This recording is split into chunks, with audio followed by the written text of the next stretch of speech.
শোনো, আজ কিন্তু ভ্যালেন্টাইন ডে। ওগুলাতে আমার কোনো ইন্টারেস্ট নেই।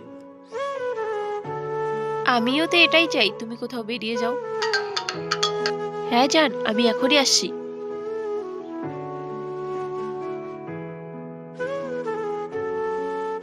Happy Valentine day. ভাই দেখ, ভাবি এসব কি করছে। বেকারির সামনে আসো। আমি এখনই আসছি। Happy Valentine day. ব্যাস এতটুকুই? তোমার জন্য আরো সারপ্রাইজ আছে।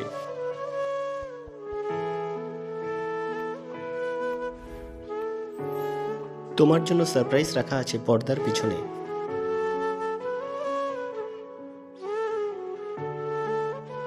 আরো একটা সারপ্রাইজ আছে, গিয়ে গোডরেজ খুলো। ক্ষমা করে দাও আমাকে।